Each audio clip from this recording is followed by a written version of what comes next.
Este programa contém cenas inadequadas para menores de 12 anos.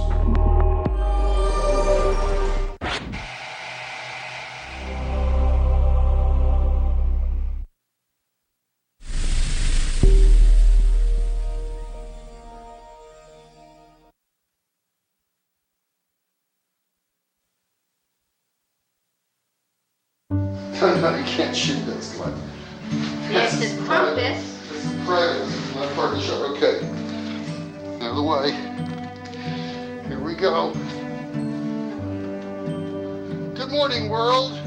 Good morning, Evan. Mikey. You got a shot of Mike? Good morning, Mike. Good morning, Dee. Good morning. Good morning, Michael. Where do you want me to stand for the shot? Where do you want me to stand? Right here? A little back.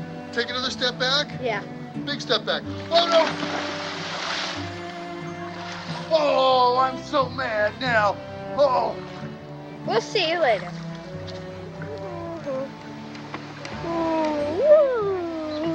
Look at this guy. Okay, I'll interview Okay. you, Mom. Hi. How do you like the trip? I love this trip, but I don't love it more than you. Are you sure? Yeah. Paradise.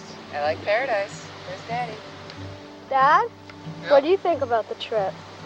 Well, you know, I'm really glad you asked me that question, Evan. Because I like this trip so much. You know what it makes me do? What? It makes me want to jump right over you. Whoa! Very impressive. Yes. So now we're going to get the house. There's Michael's room. And we're getting closer to Michael, the sleeping baby.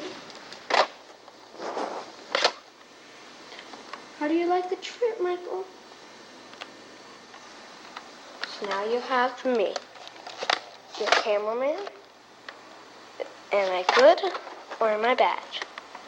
Where I'll have that in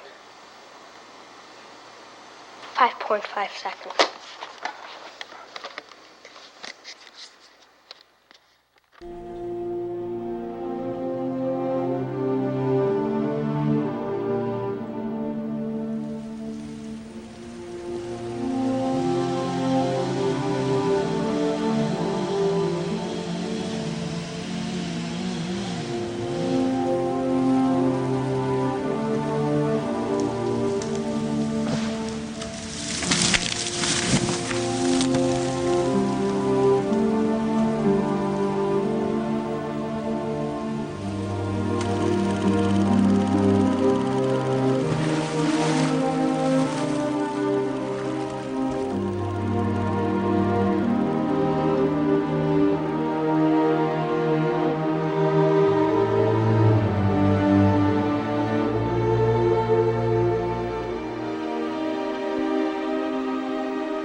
I was at in my room in my boarding school when my dad called me and told me that Evan had jumped out of his window.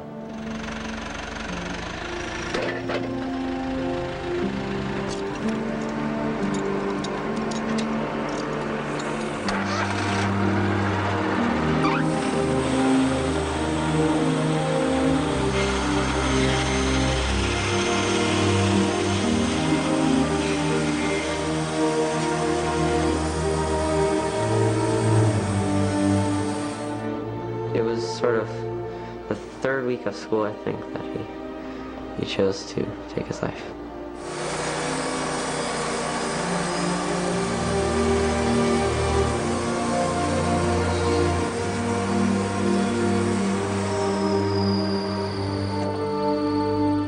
I went into my mother's room and I realized the sentence that had to come out of my mouth. I had to communicate to them why I was coming in there and why I was reaching out for them. And, I had to say, Evan's killed himself.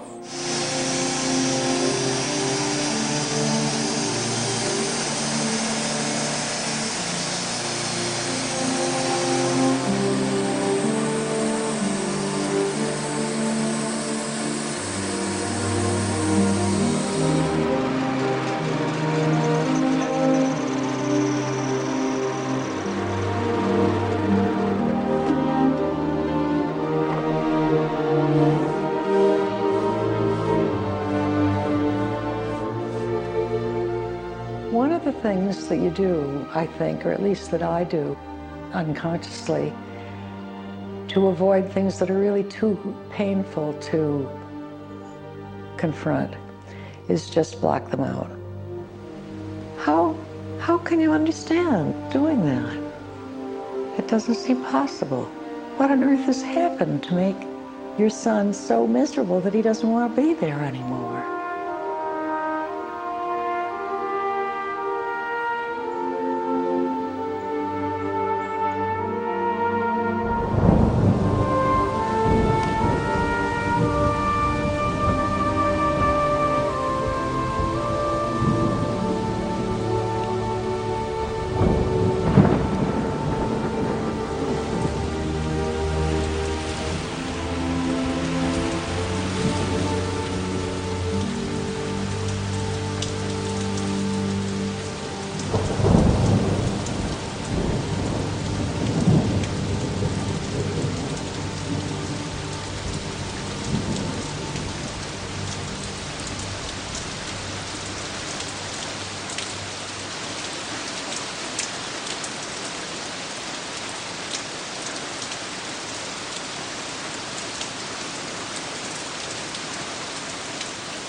We'll never know what was in Evan's head the night he killed himself.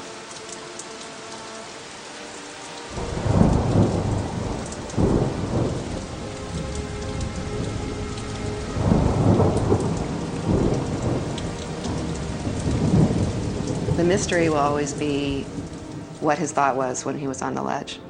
As he put one foot over the window and made that decision. Maybe he started to realize that his mental illness was so powerful and that he couldn't win. He that raised up Jesus from the dead will also give life to our mortal bodies. In the sure and certain hope of the resurrection to eternal life through our Lord Jesus Christ, we commend to Almighty God our brother Evan, and we commit his body to the ground, earth to earth, ashes to ashes, dust to dust. Amen. How is it possible that I found myself at his funeral, holding my baby for the last time?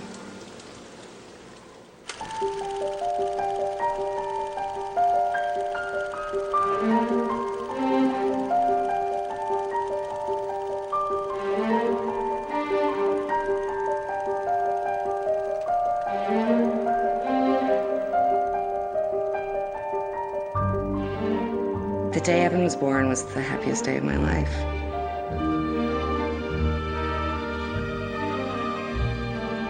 It's indescribable.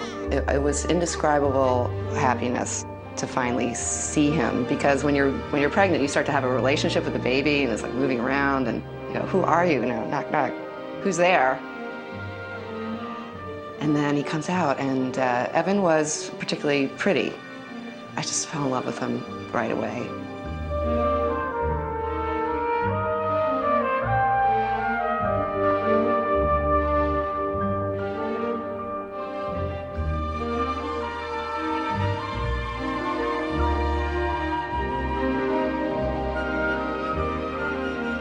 Well, I actually filmed Evan getting born, and I was very excited. As I recall, I gave the camera to the doctor, and then he did a shot also.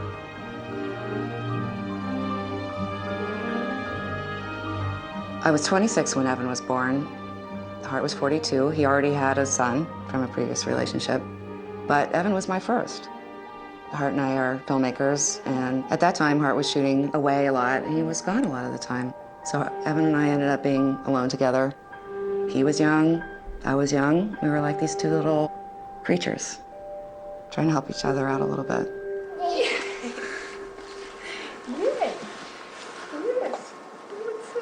Okay, we want to have an interview with the mom. So, Mom, what do you think about your kid? Kid? Oh yeah, this one. Well, I think that it's really just the most special thing to give him big kisses. Really, I think that's the best part of it all. I remember the first time I met Evan. Dana had come home from the hospital. I think I had actually been away with my mother while he was born, and my dad came and picked me up at my apartment. I was living on Mercer Street with my mom, and he said, "We're going to meet your little brother." There's this photograph of me taken during my first encounter with Evan, and my expression sort of sums it all up. It's, what the fuck is this? Sort of holding this baby in my arms thinking, you know, where did he come from? So who's your brother? Nicky. Do you like your brother Nicky? Yeah. So how old are you, Evan? I'm old. Older. You're older? How old? Way old. Look at Daddy. Look at Daddy's camera when you say that. I'm way old. You're really old? How old? Way big old. Are you big? Yeah. How big are you? Real big? Big as a dinosaur? I remember his first word that he used over and over and over again was no. And we used to joke it was no because he heard the word no so much, because as soon as he was walking around, he would get into everything. Oh,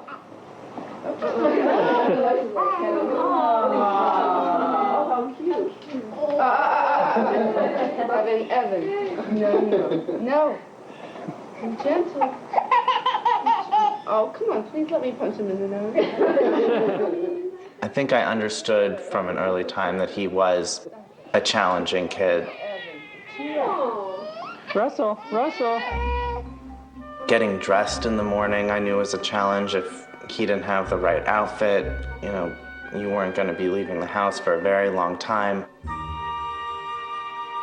One summer we were in Nantucket and we were trying to leave the beach at the end of the day, and I think it took us 45 minutes to get the towels in the baskets and start walking home from the beach because Evan wanted the towels to be folded a certain way and put in the basket a certain way, and if they weren't, he would dump them out in the sand and he'd say, start over. That was his big phrase. He was a perfectionist, and this persisted throughout his whole life. If he wasn't absolutely the best at something, then he would get frustrated. And discipline was pretty much impossible. I mean, the way we used to handle it is we'd say, okay, so you have time out. We put him in his room. Well, you put him in his room for time out. It's like, you know, Keith Moon in a hotel room. You know, the TV set's out the window, bookshelves are, you know, crashing over. And you come in and it's like totally destroyed. And do you think he's at all, you know, feels bad about it? No, it's like, okay, so put me in prison. I want to go to prison. There's no doubt in my mind that he had psychological issues. I guess the best way I can describe it is he lacked emotional shock absorbers. And because of that would react to situations that you and I would see as insignificant in a really, really big way. Well, really, it was almost like there were two Evans. He would be, on the one hand, tantruming and being completely impossible to reach. On the other hand, being this wonderful, vibrant, vivacious kid.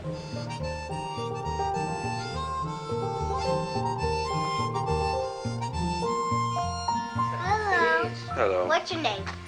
My name is RoboCop. What's yours? Nobody. Well, I'm pulling you over, nobody, because you're speeding. ease up on the throttle. Okay, good night. Have sweet dreams. Goodbye. I mean, he was so much fun to be around. And when Michael was born, Evan was thrilled. He finally had a playmate. They were roommates, and he adored Michael. Hi, it's me, Evan. That's my little brother, and that's my mom. And what are they doing? My mom's trying to talk to somebody. Michael's just stuck in our pacifier. I couldn't take him out because that was too hard to open. Okay, what's Michael saying?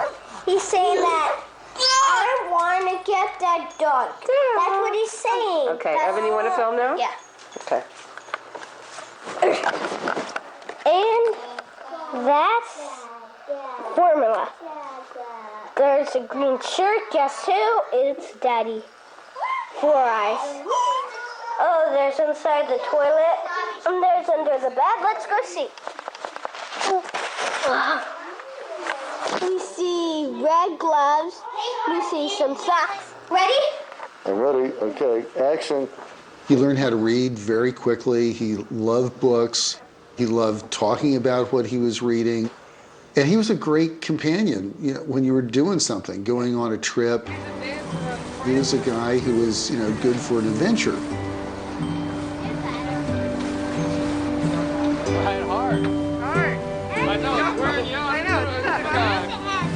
And Evan. You get it in the boat. It's a big one. Beautiful. Let's see the triumphant fisherman. Yes. Nicholas. Hey. What do you think, Evan? Evan, what do you think? Get in! Hi, Tim. Oh, poor baby boy. He needs to go to mommy for help. Evan was incredibly affectionate. He was very physical, very cuddly, always sort of cuddling up. Ev, are you a little baby still in mommy's tummy? Huh? You haven't even been born yet, have you? You have to take that intense sweetness and, you know, sensitivity and just completely upend it into the darkest, scariest,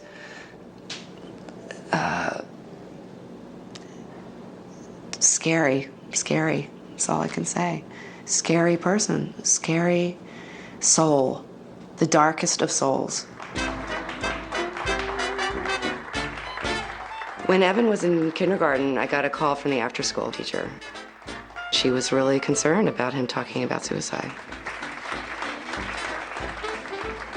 I met Evan when he was 5, and he came to our program, Performing Arts School, and he was probably the cutest kid I've ever seen. You try not to have favorites, but sometimes it just happens, and he happened to be all the teachers' favorite.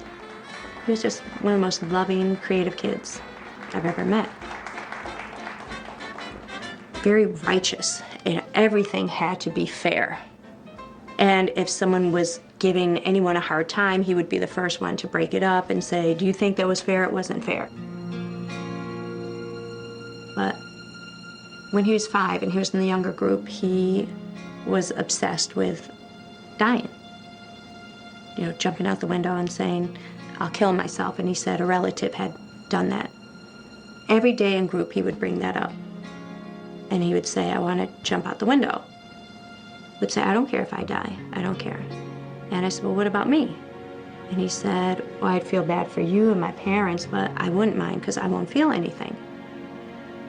And he would sit on my lap and have his arm, you know, around me, and he would talk about it. He said, no, I would jump out, you know, like, you know, without being upset, without, you know, just being loving and affectionate. And I said, Evan, that's just weird talk, all right? You know, come on, it's just weird.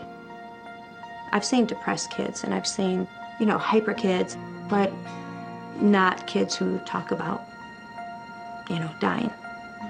He was just curious about death and even obsessed with it. The thing about Evan's obsession with death was that it was so matter of fact. A lot of times it was just casual. We're in Hawaii. We were just snorkeling. We saw an eel, and now we're we're gonna go look at some whales. Maybe we can see Moby Dick's son. Like, I remember one time in Hawaii, we're just there, snorkeling or something, and he says something like, by the way, I've got a rifle. Don't say this at home, kids. So, what? I got a rifle. You got a rifle? Yeah, What do you need a rifle for? to shoot you. And you just go, what? Like, what do you mean to shoot? I mean, that's not really funny. It's not really expressed in a way that seems attention-getting. It seems like, yeah, this is what I think about. 1997, Evan Perry. Perfectionistic, obsessive, doesn't like to have things. I stopped writing there. Good athlete, popular. When he was 5, we did start seeing a psychiatrist. Doing well in school. Last year, fighting, etc. And very early on, he diagnosed depression in Evan and put him on Prozac. We talked about Prozac, September 25th, 97.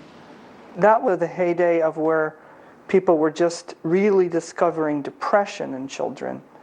You know, before, I don't know when I started out training, people didn't really think children had depression. It was just thought children don't get depressed, period. Well, I think I remember when you prescribed Prozac, I was pretty surprised. That was, I'd never heard of that. That was like a really big thing. Positive, strong family history of depression on both sides. Shall I say this part? Or skip this?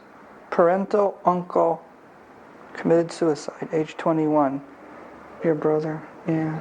Talks about death and murder. He was just scary. I don't know what to say. He had already made a suicide attempt. Which one? Ran to window and threatened to jump in front of parents, I wrote. Defiant, rebellious, banged head, threatened to kill parents and brother. I want cancer. Well, he was such a baby, you know, in the beginning. He had such a baby face, and he was such a kind of pink kind of baby kid. And then it was that kind of visual contrast between the demons inside him and that kind of sweet look. At one point, I'd say Evan was about maybe 7 or 8. He and I were home, and once again, he started to talk about wanting to kill himself. There were a lot of times where he would tell me specifically what he was going to do. He was going to jump out the window, he was going to jump off a building, he was going to cut himself, or in this particular occasion, he was going to hang himself. He took this pillow thing with a strap on it and climbed up on his bunk bed, and he affixed it up there. And then he put it around his neck, and he showed me how he was going to jump off the bunk bed. He's going to show Mom how he's going to hang himself right in front of her. And I didn't let him. But I'm tired of trying to explain to people what I'm hearing at home, and I'm just going to record this. I always felt so guilty about taking those pictures. But I was so tired of explaining to people my son wants to kill himself. I just needed some kind of proof that this is really happening, because it was so impossible to believe.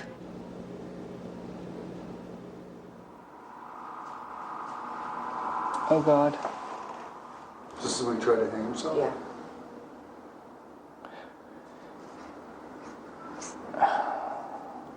You know, there was a idea that children could not be suicidal because they didn't understand that death was irreversible.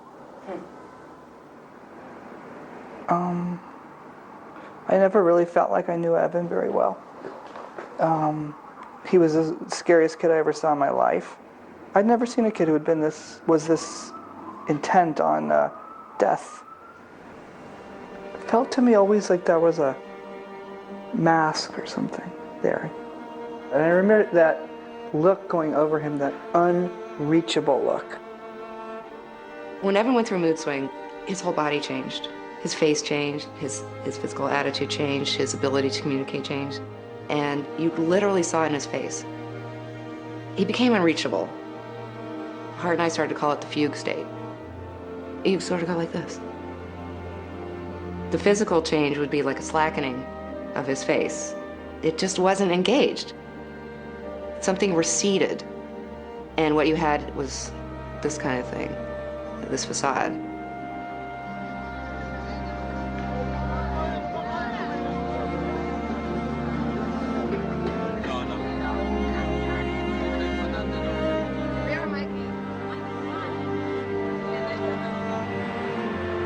Some whales are real curious. They come right up to the boat. Some whales turn the other cheek and leave, essentially. There was a tone of voice that went along with it, too. A very flat tone of voice. Oh, man. They look like orcas. Did you see the whale? Yeah, it's not supposed to happen. Pretty exciting seeing the side of the whale, wasn't it? Yeah, it was. Well, they weren't fun. He could be very sullen. Yeah. Oh, what do you mean? You happy for, Yeah, I am. We didn't even want to be there. 5. 5? This is a 6. This is pretty exciting for, He definitely acted like a teenager at a very young age. You hungry? Yeah, I want a peanut butter sandwich.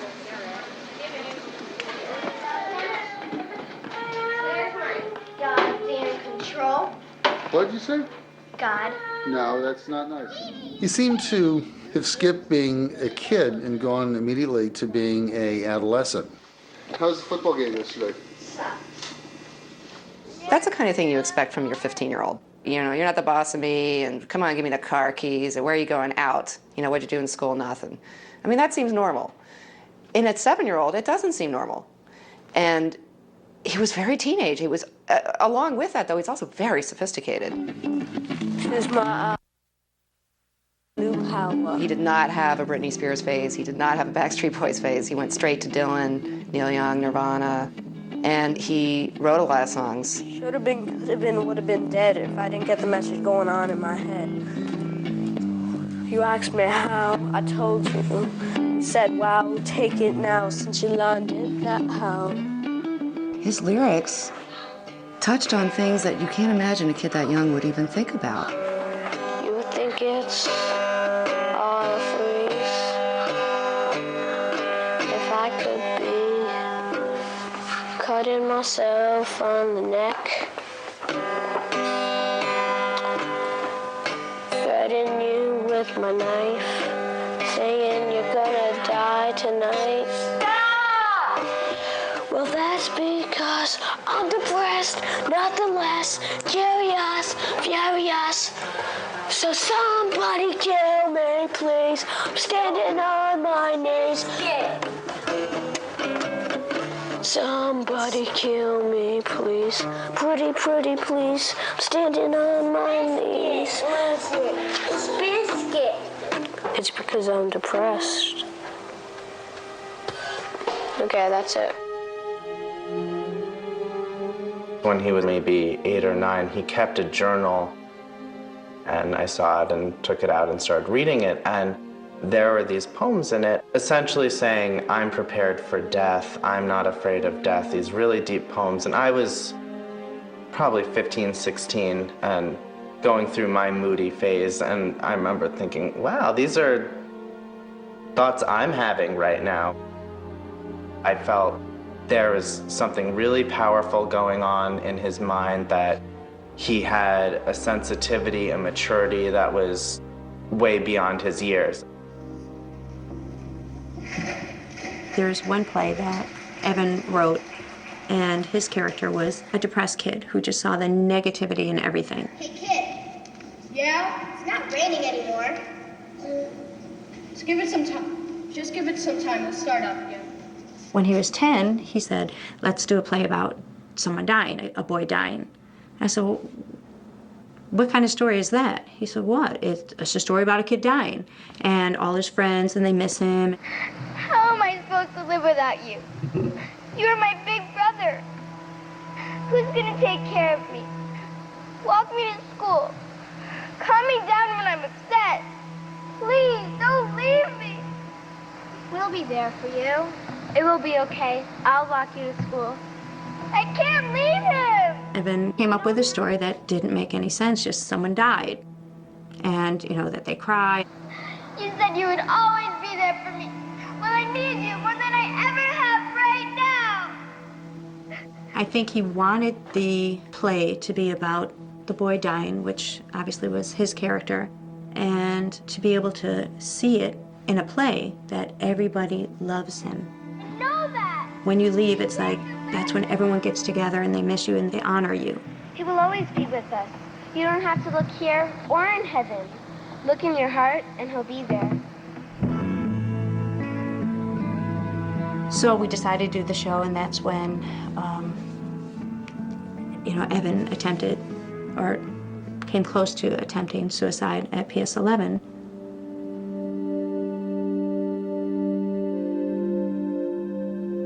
The fall semester of 2000, when Evan was in 5th grade, he communicated to the principal of his school that he felt suicidal.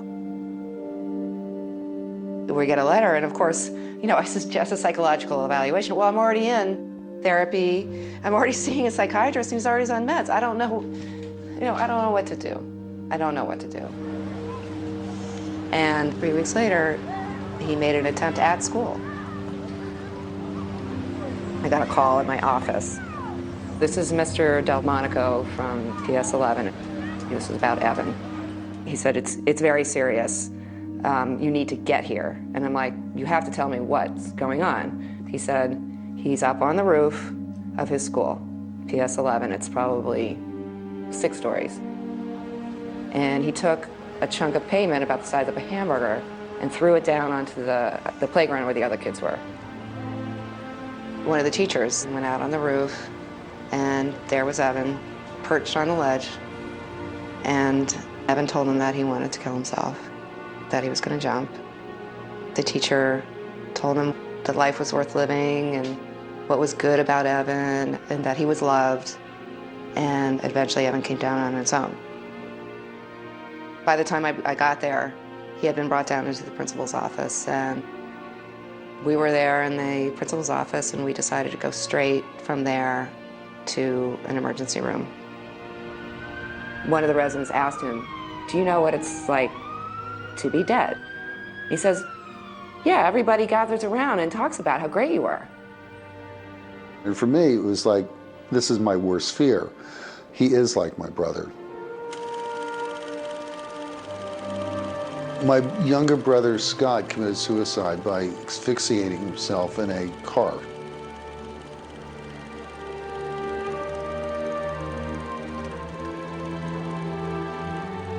Because of my experience with my brother, I wasn't going to fool around. We had Evan involuntarily committed to a mental institution because we were very, very concerned about his suicide attempt. We took it very seriously. The place he went was called Four Winds. It's outside of New York, and it's a lock-up psychiatric facility. Evan was brought in by ambulance after having an incident at school. He was brought to the Deerfield unit, which is the unit I was working on at the time, which is for kids 8 to 12, and immediately assessed and evaluated. We were able to establish a pattern and saw that he definitely met the criteria for bipolar disorder. You know, known historically as manic depression. This is a chemical imbalance, a chemical illness in the brain. Some kids have more of a propensity towards depression, and some kids have more of a propensity towards mania. I think in Evan's case, it was definitely more depression. Bipolar depression is definitely more severe than just depression. And that's why suicide attempts are more common in kids with bipolar depression. And that's why it's scarier. Because you don't know how far he'll take it. You know, you don't know if he actually would have jumped off that ledge at school. You know, he had a tendency to blame other people or other situations instead of being able to say, okay, yeah, I get it. I did something I probably shouldn't have done. It scared a lot of people, and that's why I'm here. He just sort of said, all I wanted was someone to listen. And he just couldn't understand that his behaviors and the measures that he took were scary to people.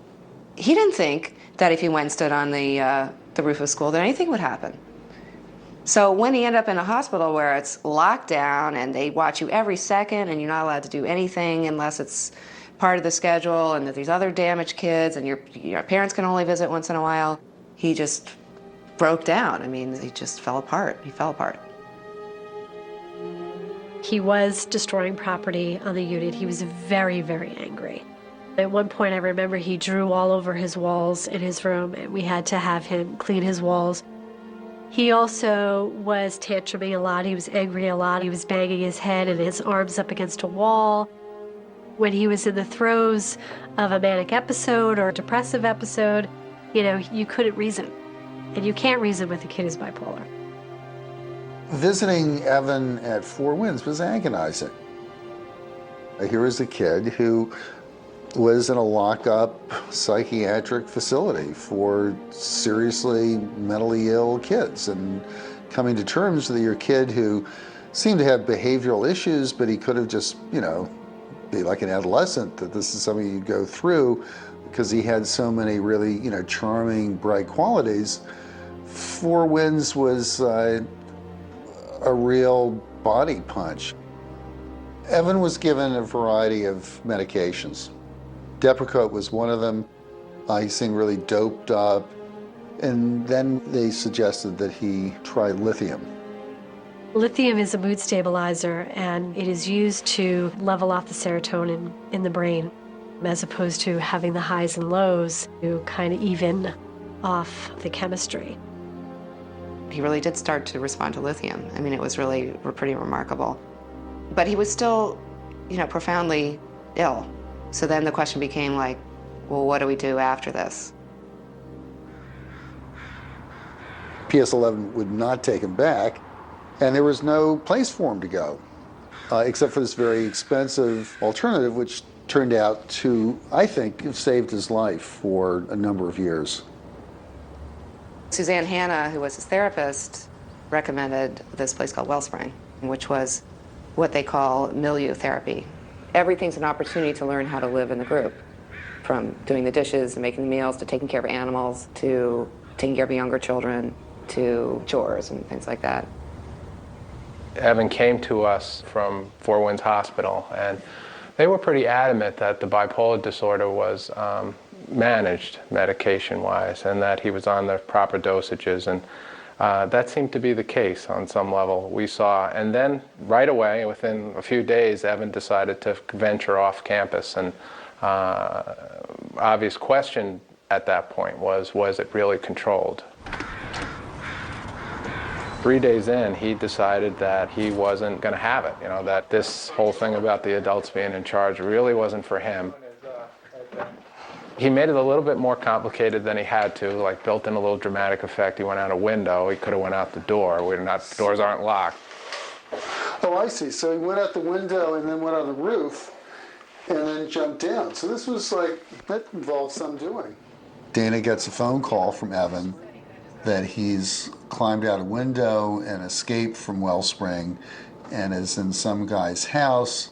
Of course, we had to go to juvenile court because the guy whose house he broke into pressed charges. I think the neighbor whose house he was in was quite unforgiving.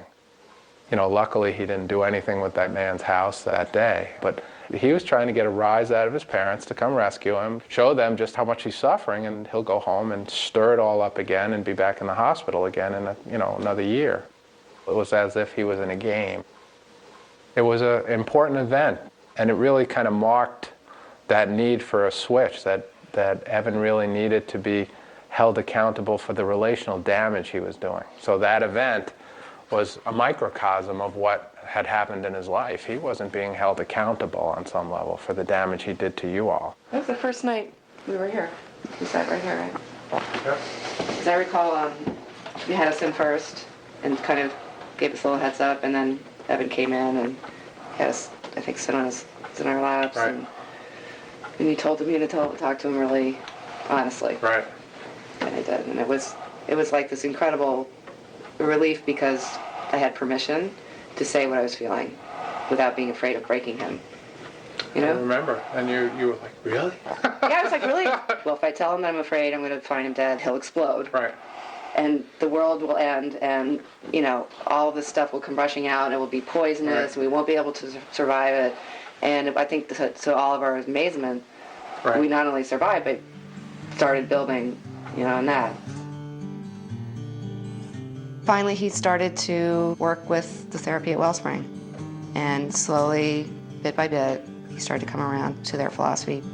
We came frequently for, sessions where we learned how to communicate as a family with Evan, with his unique needs. It was like learning a new language. They basically say that children are responsible for their actions. Let's put it really simply. If you make a mess, you clean it up. Whether it's a physical mess, like you've spilled something, you need to clean it up, or an emotional mess. I remember coming here and seeing Evan working on that stone wall over there. For a child to think they cleaned up their mess and they made something a little better, rather than feeling like you were punished or you had consequences or whatever. But in this case, you get to feel like you really repaired something. And maybe it's even better than it was before. I think what happened at Wellspring is that they encouraged Evan to be a boy. I think a lot of their philosophy is to let children be children. When he came, he was kind of running the show. You know, he was in adult conversations, and he would much prefer being with the staff than he would with the other kids. He really needed to be a kid again and just have fun and relax and forget about all those bigger issues. Especially for Evan, who was really acting like such a teenager at such a young age. It was a miracle to see him get past that facade of I'm too cool and to just be pure boy. And I remember a time seeing him at Wellspring playing in the yard with pure boyness, that boy essence, which is what you need at that age. It's a beautiful day, you're throwing a ball with your friends. Early on, I'd say in the first 4 weeks or so, he began to earn weekend passes. So the weekend of Michael's birthday, he finally got released, and he was at the birthday party, and I remember looking at him and thinking, oh, he looks like a boy. I mean, the old Evan would have been too cool. He would have been turning up his nose. He would have been sneering. He wouldn't have in a million years let the clown paint his face. Okay, never. He allowed himself to be a kid.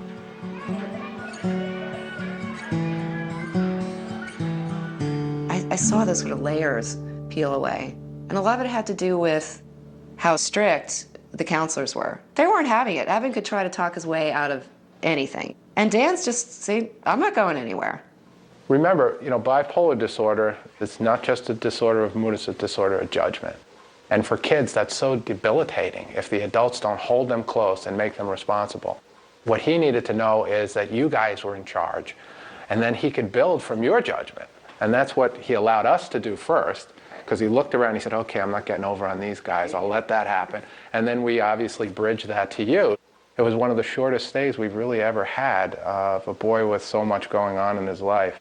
3 months is really an unusual time to get all that done. By the time Evan finished at Wellspring, the lithium had definitely kicked in. Along with the therapy, it was working, and you couldn't have one without the other. He seemed well enough to rejoin our family. The whole family went to Wellspring, and we all learned. And when it was over, here we had this kid again, and what do we do with him? So we decided to see whether we could get him into a mainstream school, which was sensitive to kids who had issues. So we got him into a school called York Prep, and suddenly everything was different. We would get a report card, and he was like one of the best students in the class. The teachers were saying, I wish all my students were like Evan. He got the prize in the science project. So what's this? My science fair. It's about how to make a hologram. Guys, got the ribbon? There's A ribbon. It's so hard. They move so fast, and we do like 40 pictures with digital camera, and none of them work. It's like natural geometry. One of the great things about Evan going to York is he found such a great group of friends. It took a while for him to like kind of gain your trust and stuff like that. And after a while, he was just one of those people I could talk to about anything and come to him with any problem. Once we started hanging out, I started like, you know, figuring out his interest in toys. And I really liked toys. Like, toys was my thing. And toys was his thing, and cartoons were his thing, and cartoons were my thing. Well, he was definitely different from all the other kids we hung out with. Nobody seemed to have strong opinions like him. He was really set in his ways, and once he had an idea, he wasn't going to let it go. A lot of stuff people say in high school, they don't really mean, or they're just trying to be popular. But like, you know, Evan, he would just go right into it. He wouldn't hold back.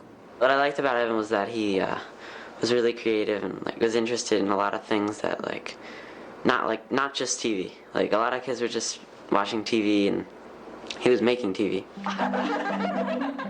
Evan had various, movie ideas. When he was younger, he wrote me into shooting them. Punch one.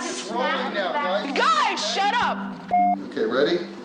3, 2, 1, action. Hi, I'm Adam Luke, and I'm here to host a new reality TV show titled What It Takes to Be an Astronaut. There's a certain amount of chaos that was involved in the creation of them. All right, Redneck, and then Gabe, you have to say something. You're the Chinese ADD, don't forget.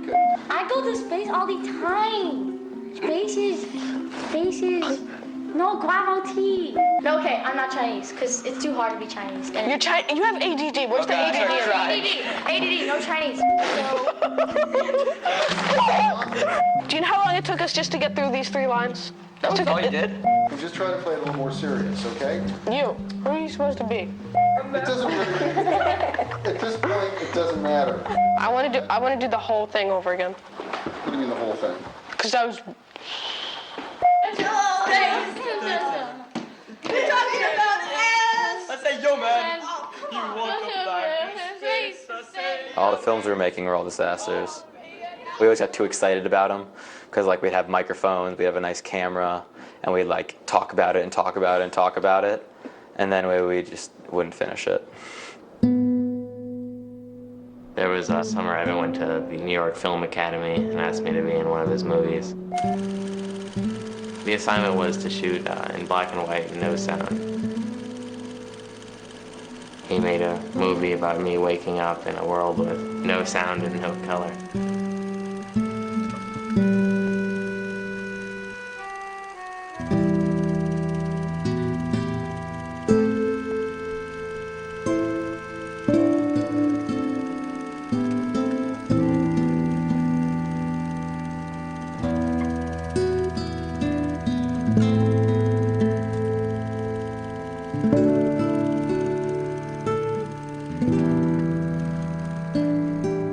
I never knew that there was anything wrong with him. He took medication. I had no idea. Never brought it up, never talked about it. Sometimes we got a little suspicious because like he would just be really quiet for a long period of time, but we just got accustomed to it because he did it a lot. He would miss school every now and then. Like, I can tell. I knew, and I would tell him he's on his period because he's like, he looks like he would have a month where he's just like moping around, and then he would have a month where he's like really happy, and he would tell me like, listen, the more happy I get, the more pissed off I'm gonna get later. One time, I think, going out to the roof, I remember him sitting on the ledge, and it really scared me, and he just seemed to be completely fearless, almost willing to just walk on the edge, and I really yelled at him, get down from the edge, that's not something you do, and he kind of distanced himself like that, it's almost like showing me I don't really care. We talked about it a little, but he always sort of brushed it away, and he sort of said, but I'm over that now, and we all thought he was pretty good, and he always acted really great. There were no real signs of any real depression or anything. I was totally optimistic about his health and the direction that he was gonna go. When I'd come home from school and spend holidays, I remember remarking to myself, this is a much more warm, loving household than it was 2 years earlier. I guess that's what I saw after Wellspring, that Dana and my father really showing him that within our family lies a really strong foundation that he can trust. And during that time, it really did seem like everything was under control.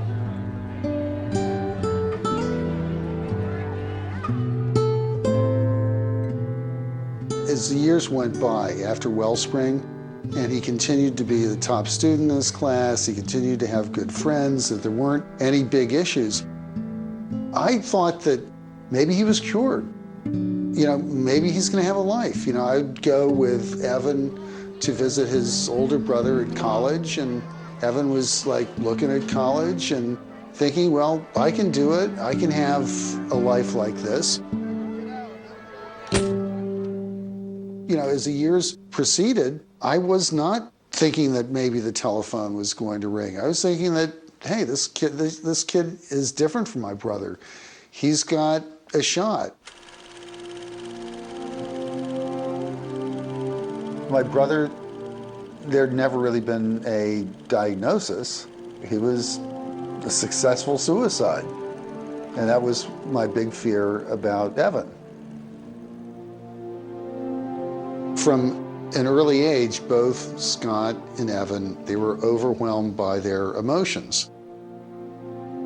With my brother, you know, I'd learned how to, you know, be his guide.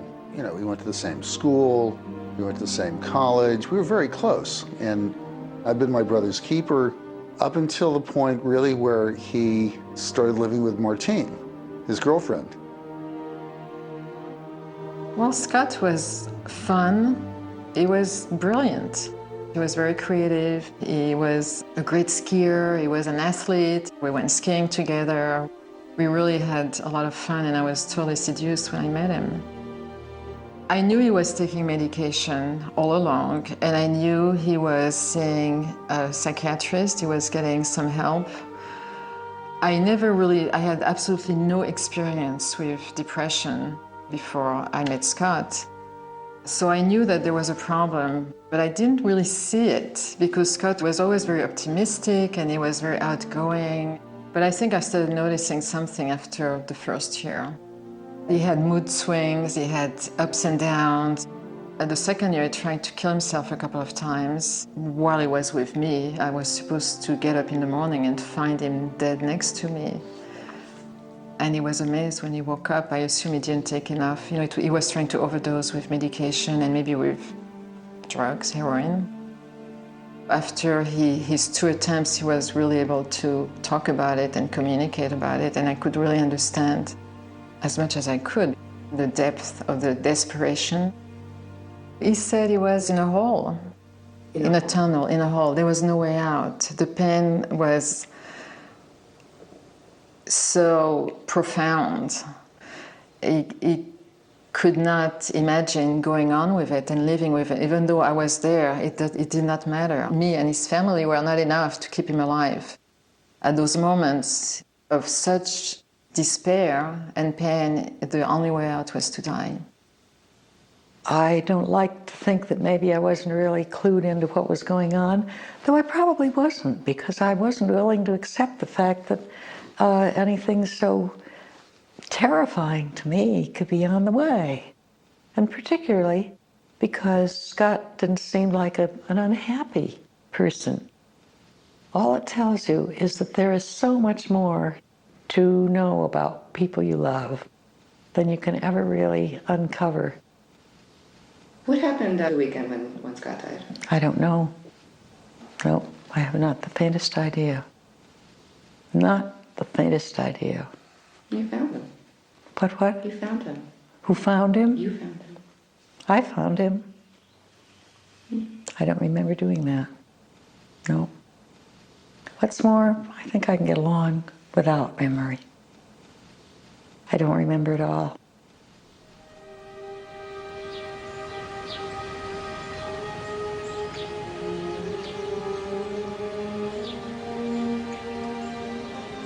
I think it was a Saturday. We came for the weekend up here, 4th of July weekend. Scott was totally normal, fun, nice.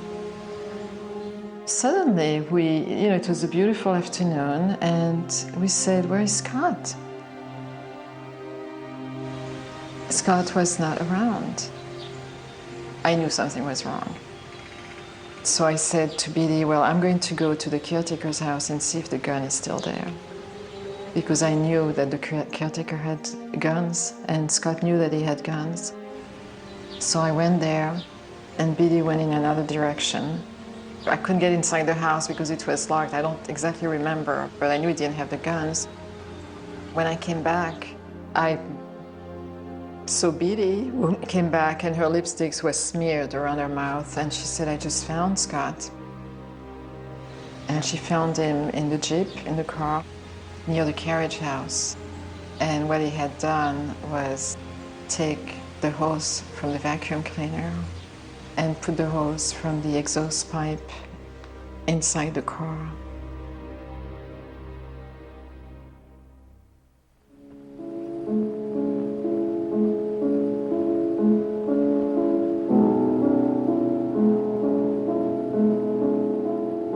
When my brother died, I decided to make a film.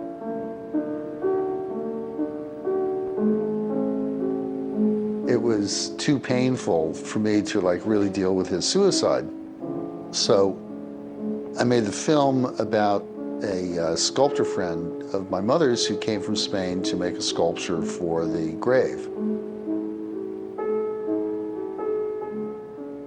I documented the process of making the sculpture and the installation.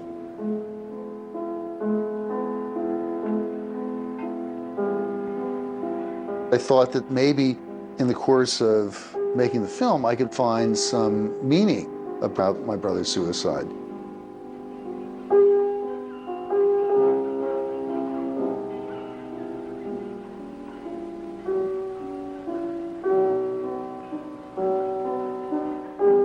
It took me about 7 or 8 years to come back to normal. I was mutilated when he died. I was mutilated. Half of me was dead. Completely dead.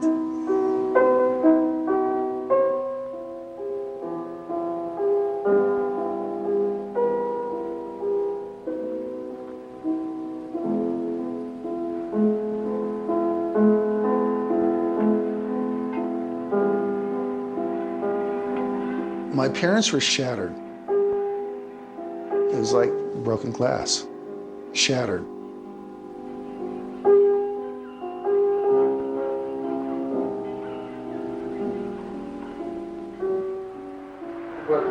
What did happen to him? Well, he obviously committed suicide.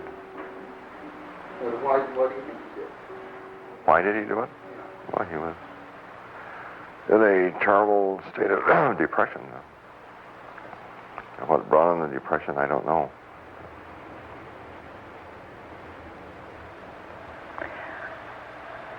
I don't know. I don't know.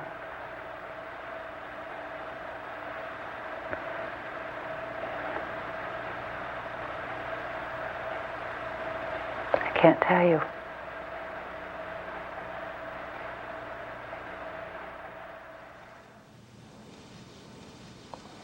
I can't tell you. I can't tell you. The words don't exist to tell another person how destroyed part of you has been. They just don't exist. I can't tell you, but I can tell you that it's something you never recover from. What is true is that life goes on, but not the way you wanted it to, and not the way you planned for it to. But you don't recover. I don't think.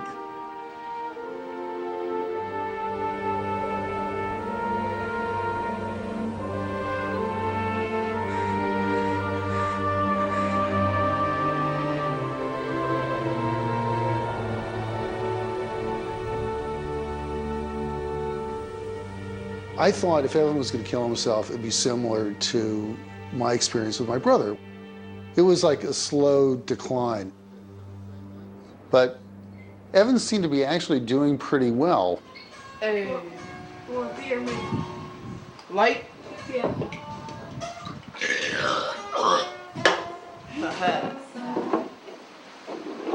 So why are you out so late? Well, have you seen a Kiss concert, man? Kiss rules! Kiss rocks! Rocks! Just didn't have watch him leave. Hey! Hey! You didn't pay. Yeah. I just went like, hey. Run, Mike. Run, Evan.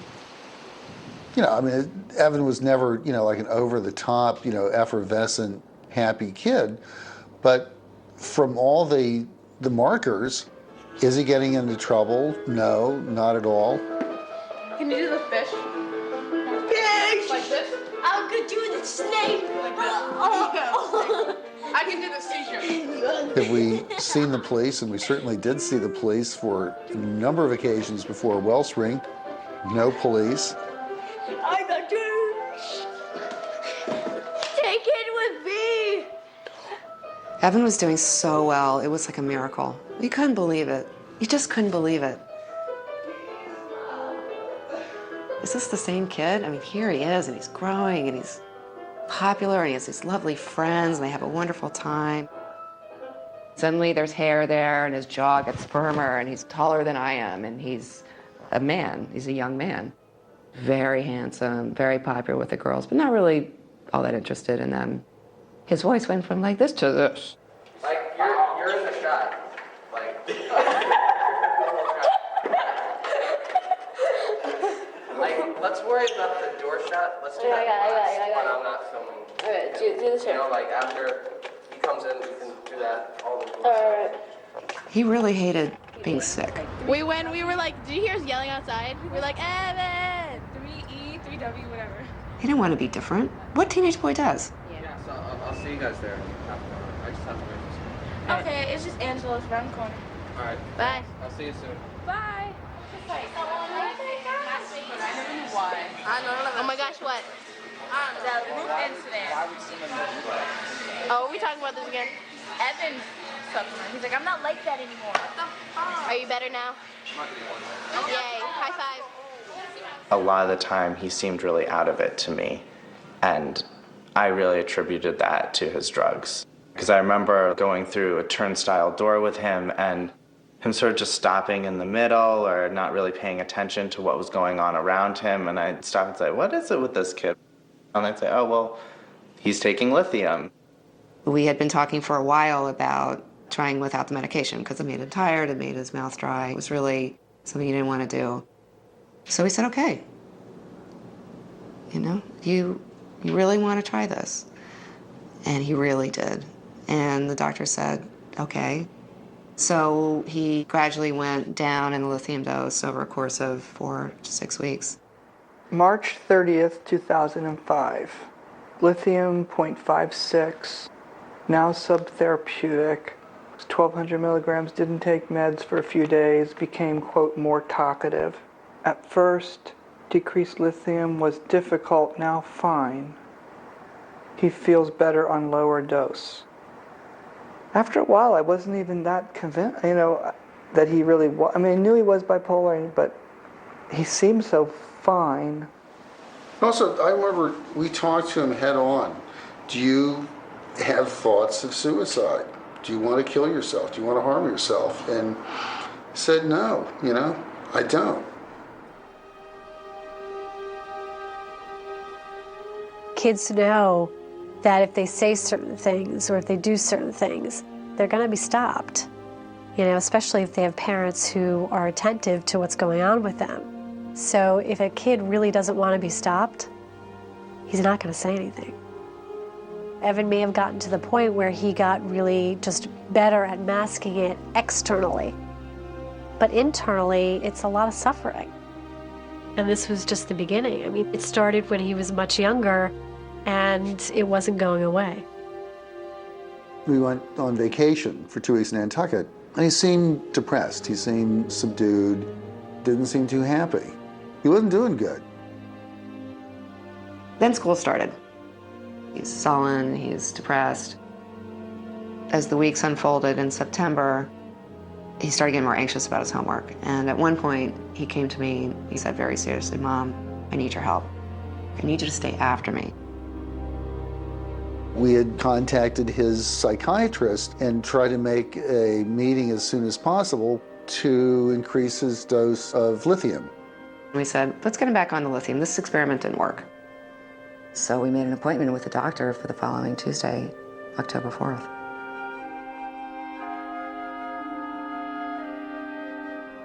We hung out with him that Friday night. We went to another teen club, me and Nick. We invited Evan to go, but he just didn't want to. I mean, it might have been his curfew or whatever. He just didn't want to go. And we didn't think it was that big of a deal. We were just like, whatever, he wants to go home and chill. So there's nothing really beforehand that we could have seen. I think if someone is that sure that they want to do that to themselves, they're going to hide it from someone, you know?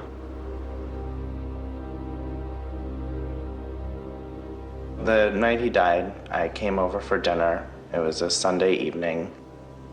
We're all eating together, and I know Evan had some homework that was unfinished, and he was being a little obnoxious about not wanting to do his homework and started putting his feet on the table, and, you know, his mom was nagging him about his homework. And they had a tiff, and he was mad. The fight was very intense, as it often was, and, you know, really just deeply intense. I was doing the dishes, and I was hot, you know? I was tired of this. And he goes up the stairs, and he said, "Mom, I hate you." And he shuts the door, he locks it. Leaving that night, I didn't think anything of it. He wasn't behaving in any way that would make me think this child is going to end his life tonight. Not in a million years. I mean, on my good days, I've acted worse than him at dinner. By this time, it was around 10 o'clock, and I went into our bedroom with Mikey, and we were both reading. Just reading for a little bit, and I go to check in on Evan, and he's unlocked the door. I go in, he's sitting in his underwear on his bed with his computer. And, you know, I came over, and I said, "Well, how you doing? What's happening?" And he said, "I'm fine, Dad, I'm doing my homework." At his computer, it looked as though he was doing his homework. So I go back to read with Mikey for another 5 minutes, and you know, it's Mikey's bedtime. So I bring Mikey into the room, and Evan's not there. I immediately thought that he had jumped out the window. But it was an air shaft, so you couldn't really see anything. Mikey shows up with this little pen light, and I shine it down the shaft, and I think I see something, but it's hard to tell. And I'm starting to, you know, feel pretty concerned at this point, and I run downstairs to find the super, who had access to the air shaft. I guess I was downstairs and about to recline and watch TV, and I was half asleep, I guess. And nothing unusual, I just heard a noise. And I thought nothing of it. I thought maybe the girl upstairs dropped something. Nothing. And I guess, I don't know how many minutes later, somebody came banging on my door. We were with Roger, we had the light. I had a cell phone and keys, and we went through this labyrinth some kind of way, and Hart got there first, and Evan was there, and he was on his back, and there was blood. I thought he might be alive, but I felt his pulse, and he wasn't.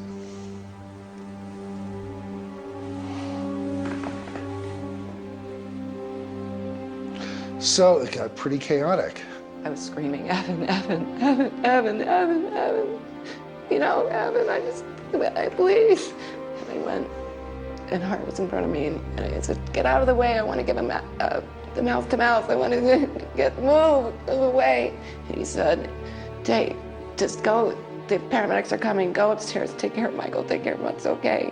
And he was very calm. I called Nick to come and look after Mikey and Dana because I had to go to the hospital with Evan. I was there comforting Michael and we were praying. And I thought maybe he'll live. Maybe he's just broken some bones and maybe he'll live. And at some point, I don't know when, but Nick showed up. We pulled up in front of the house. There were police cars outside. It was like, this is fucking real. This is real. And I walked into the apartment and there were police officers downstairs. They looked at me and started approaching me to say, who are you? And I pushed them out of the way and just ran to Dana. And Michael, what's so amazing is he kept saying, Mommy's gonna be okay, Mommy's gonna be okay, Mommy's gonna be okay, Mommy's gonna be okay. And we're just holding each other, and then, and then Hart called, and I just knew immediately what happened, that he was dead. I just couldn't believe it. So then Gene drove me to the hospital, and he was at St. Vincent's where he had been before. And I was taken into the room where he was on the stretcher, and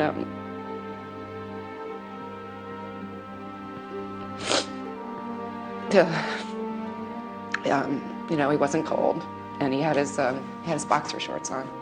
And he took the sheet down like this. I held him, and I closed his eyes, and that's it. And then I got a call in the car from Nick. It said, I found his note.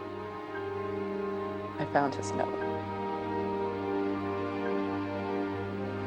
I remember the officers asking me whether there was a suicide note, and I hadn't even thought about that. And we looked around his room and there was nothing, and then he pointed to the computer and opened it, touched the screen, and sure enough, a letter came up.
To be honest, the gist of the letter was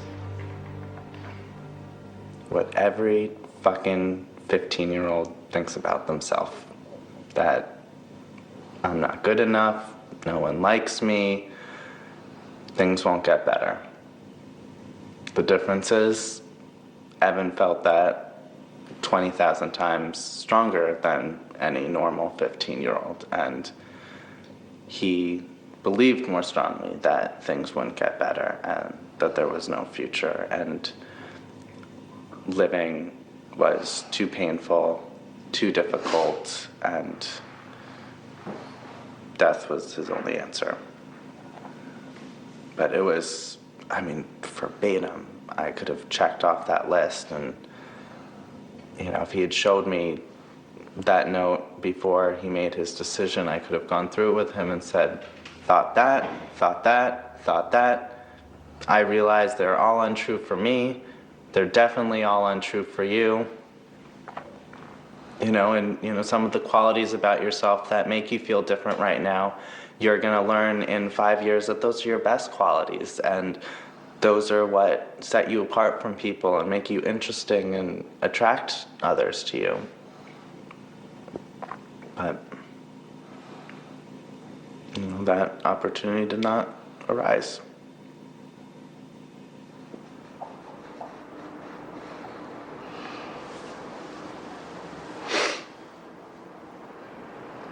So what do you make of that? I think that he foresaw, he must have been getting a glimpse of adult life, and that he foresaw that he was not going to make it in the way that he wanted to make it. You know, in psychiatry, it's like bipolar is our cancer. It kills people. You do everything you can, and some people can't be saved, and probably we could have saved, definitely we could have saved him for a while. But he would have gone off his medication. These kids do, they all go off them. And when he went off, he just went so fast. Maybe his illness was changing into the type where people really do get crazy. He never talked about any of this. Any of that? No. Nope, he never talked about any of this. He denied feeling it, he never talked about any of this. Never did he say anything like he didn't trust his friends. But this is crazy talk. That's crazy I mean, talk. you know. Crazy talk, but it's done so sanely, numbered, and so precise. This is what makes me so mad with all the portrayals of mental illness that you see on TV and movies. It's like raving, crazy, foaming at the mouth, not, sanely sitting there, hyper sanely, typing this, horrible thing out, just methodically, already knowing he was going to do it. That's insanity.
On behalf of the congregation of this church, I would like to welcome all of you who are mourning the passing of Evan today. This is a place... When I went to Evan's funeral, I felt that I was going through the same thing again. It was like a repeat. It was the same church. It was the same family. It was that little boy 35 years later. And Billy was with me, Scott's mother, and Evan's grandmother. And Hart's mother was sitting next to me and hanging on to me. And she would say during the ceremony, she would say, Martine, why did Scott die? Why did Scott kill himself? And, she knew that she had a son who committed suicide and who died, but she could not remember.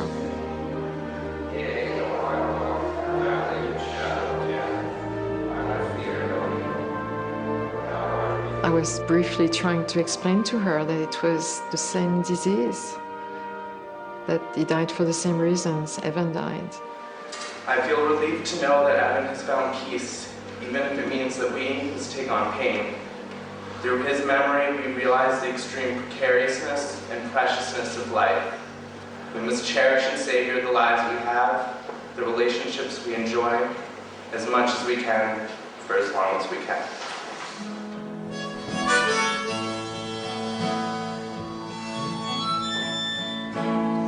May God bless and keep you always. May your wishes all come true. May you always do for others that others do for you.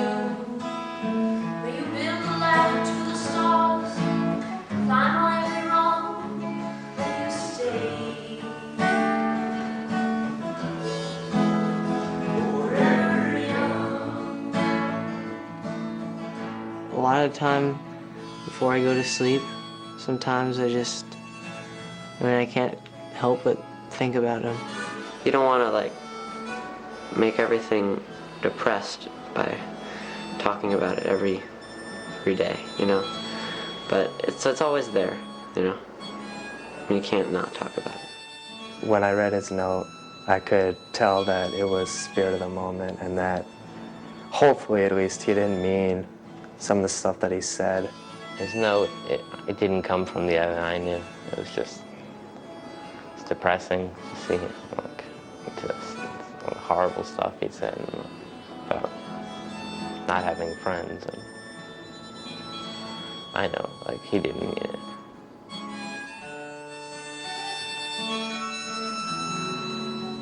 May you stay forever young.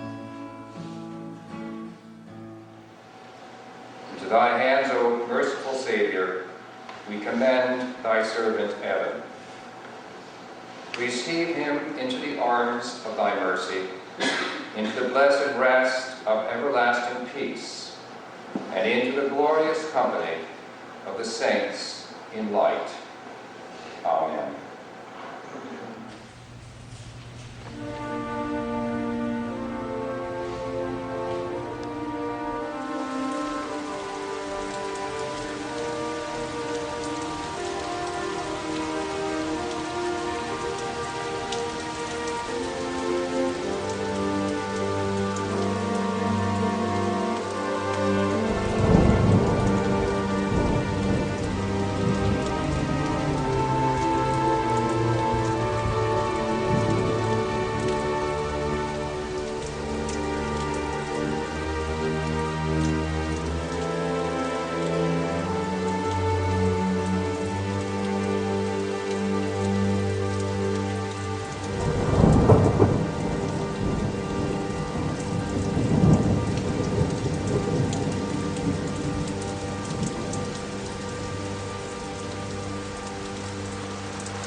They forgot to dig the... They had everything but the hole. Everything but the hole. Yeah. Forgot to dig the hole. Well, anyway, who would have told them where to use it? I don't know how these things work. I don't know, you know. Somebody has to mark out where it All right, ought to we'll be. do it. We'll do it. Oh, you.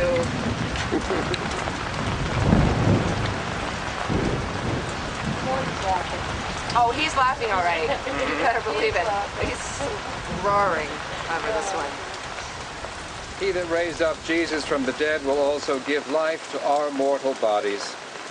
In the sure and certain hope of the resurrection to eternal life through our Lord Jesus Christ, we commend to Almighty God our brother Evan, and we commit his body to the ground, earth to earth, ashes to ashes, dust to dust. Amen. Amen.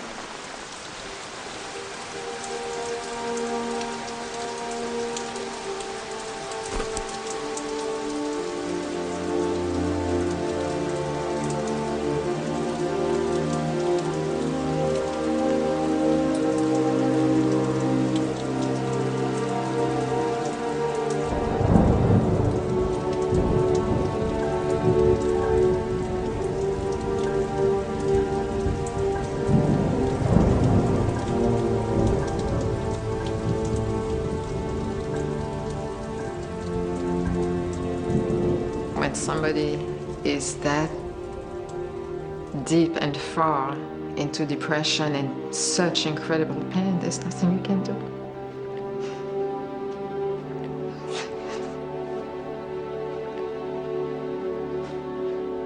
Survival is really very difficult.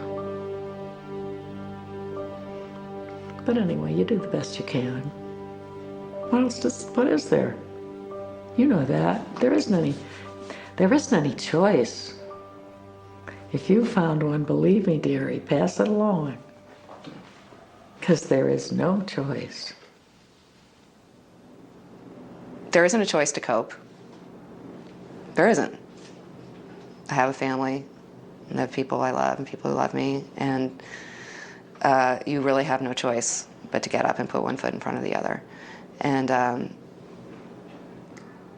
basically, I think the thing that I think about most is I just can't believe it. I can't believe this. I can't believe it. I can't believe I'm sitting here. I can't believe that that I gave birth to this boy and raised him and buried him. I can't believe it. It's just a sense of disbelief. I don't know if I'll ever really understand that it's true, that this really happened. I can't believe it really happened. I mean, tell me it's a dream. I can't believe it. I can't. And I can't believe that the days continue to go by and that the world continues to rotate without him.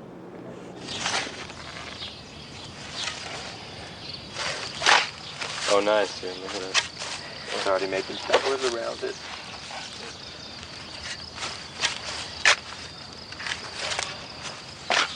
There's the ground again. I hope this tree grows strong and proud and beautiful to remind us of Evan and always provide beauty and shade for future generations. And that every time we see it, we'll always think of how much we loved him and how we'll always remember him.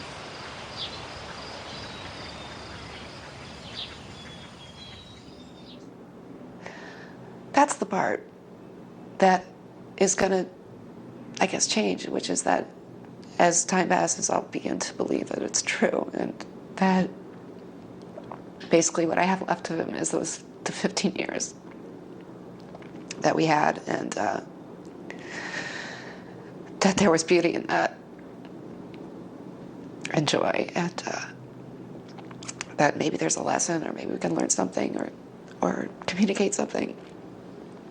But you know, in terms of coping, it's just, you know, it's our choice. I don't have a choice. There is none.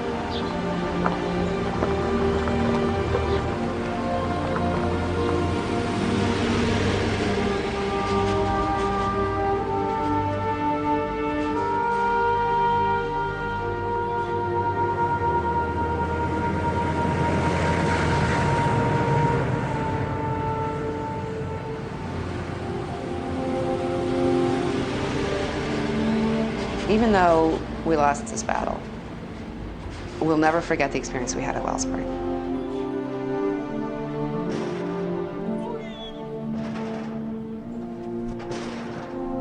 I volunteered to make beams for the barn at Wellspring. I have a farm and sawmill, and it was a way of giving something back to Wellspring that had given us so much.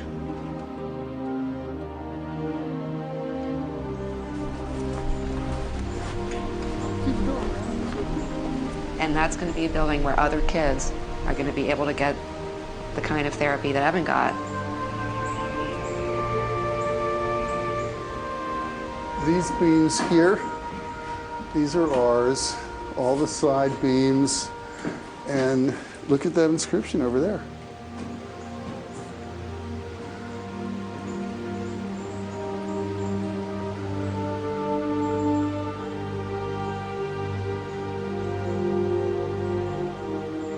Here was an opportunity to make something physical in memory of Evan. People can say, well, who's Evan? It doesn't matter. What matters is that, you know,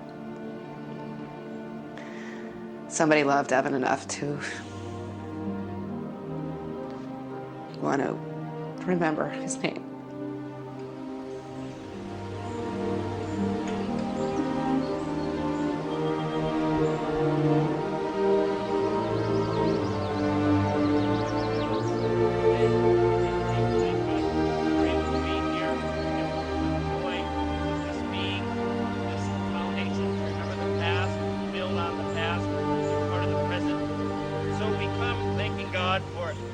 God's blessed for the sacredness of this land, asking that God will continue to watch over everyone who works here and all those who have been part of it.